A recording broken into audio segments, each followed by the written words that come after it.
Hello and welcome to another episode of License to Fly Season 2. I am Supriya Swaminathan, your host for the day. Today, we are pulling back the curtain on what's next after you have crossed the first big hurdle, the Indigo cabin crew interview.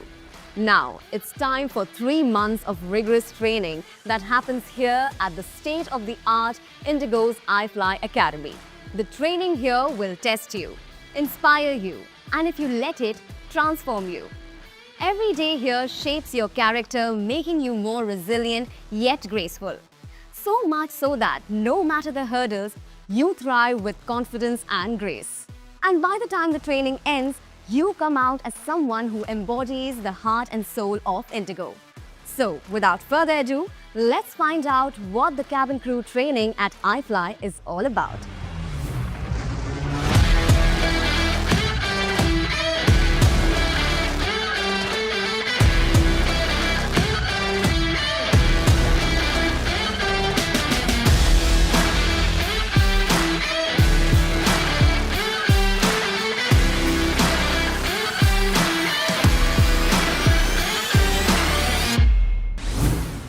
Let's get into the heart-pounding stuff. Simulated evacuations and emergency procedures. With me, I have Mr. Ajit, our safety and emergency training expert. Hi, Ajit. Hi Supriya, thank you for having me. You know what? I am excited to explore this side of a cabin crew's life that is not often talked about. Could you give us an overview of what the cabin crew recruits go through in this stage of training?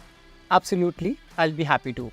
So safety and emergency procedures are at the core of cabin crew training.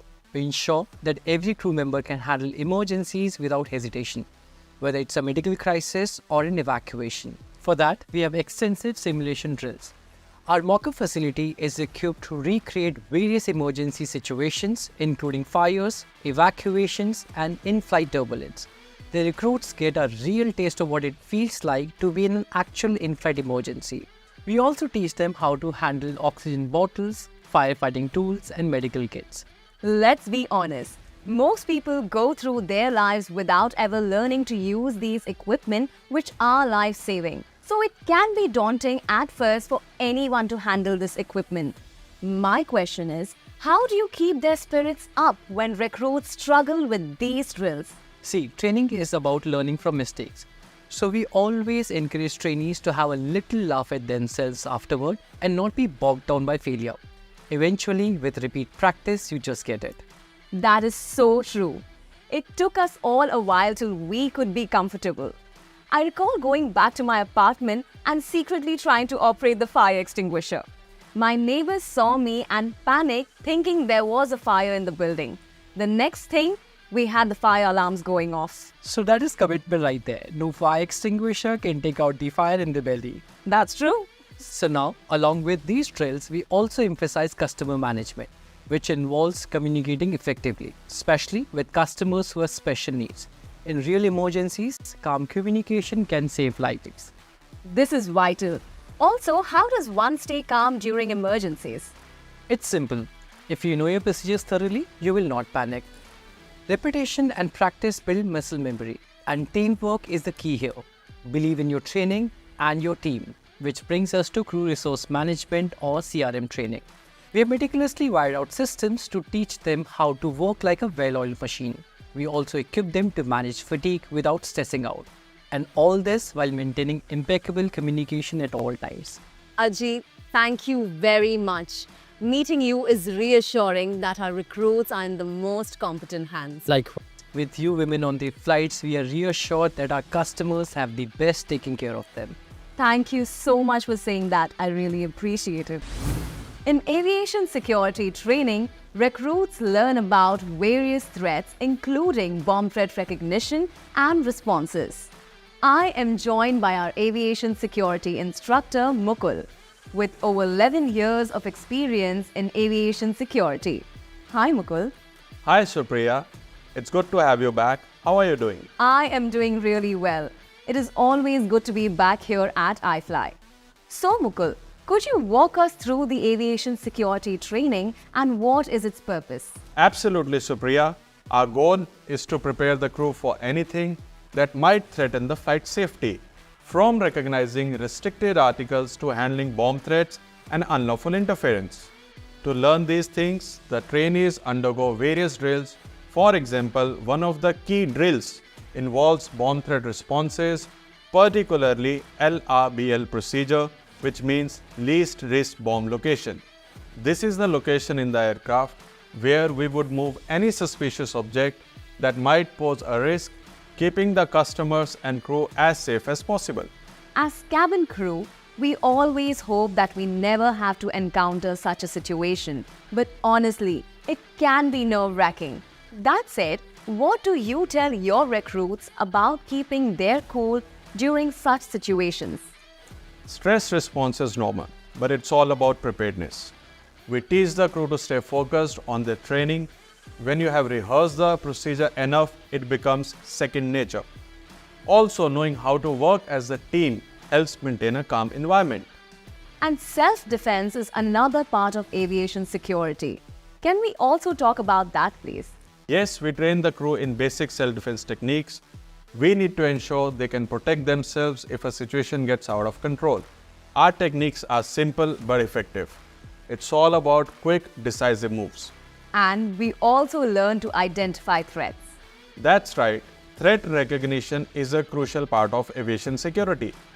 We train them to spot explosive devices and restricted articles in both customers' baggage and on board. The ability to recognize these threats is essential to flight safety. I have to say this.